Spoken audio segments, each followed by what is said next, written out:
So magandang araw po sa ating muli. At ito po ay i-acid test po natin yung mga to. Okay, so dito may reveal din po sa atin na hindi po lahat ng cement ng mga Japanese ay umi-effect ang acid. Kumbaga nagre-react sa acid. So makikita po natin dito na may mga man-made rock or mga semento na ginamit ng mga Hapon na hindi magre-react sa acid. So yun po yung ating titignan po ngayon. So i-try mo natin yung yung mga nauna, yung ito. So makikita natin yan, hindi siya magre-react, wala siyang reaction. So possible na bato lang yan.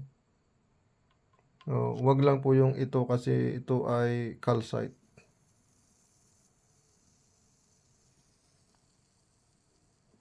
May calcite po kasi yan kaya bumubula talaga yan. Or possible din na man-made din po siya o semento po siya.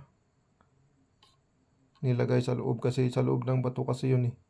Binasag lang yan at lumabas yung sa gitna niya ay merong ganon, merong matigas din siya. At possible man-made or nature lang po. Kasi calcite po yan eh. Umubula talaga yan. So tingnan natin yung mga iba. Walang reaction. Ito rin.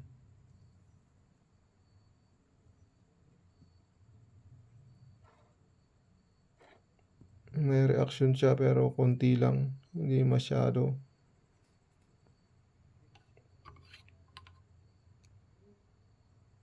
Yan.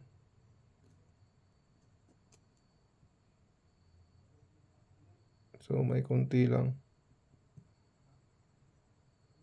Ayan. Pero bumubula din siya ng konti. Okay, so possible.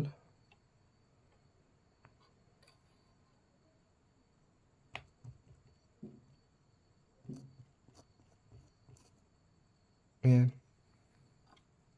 So, ayan, tignan natin. So, ito po talaga yung malinaw na semento.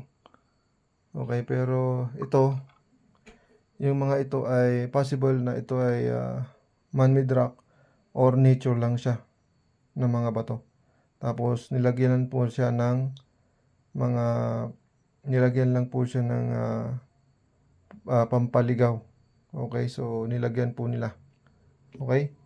At ito, matetest po natin dito yung cement. Ayan. Ito talaga yung, tingnan o. Yan po, reaction talaga niya. So, ito po talaga ay cement. So, ayan. Ayan o, yung reaction niya sa acid.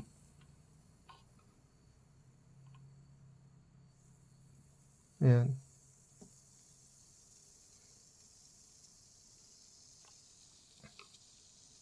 So, ito namang itest natin na isa.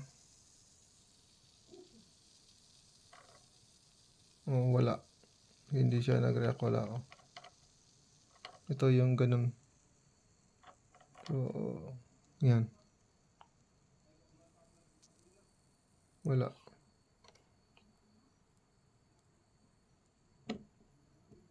Kaya ito wala din.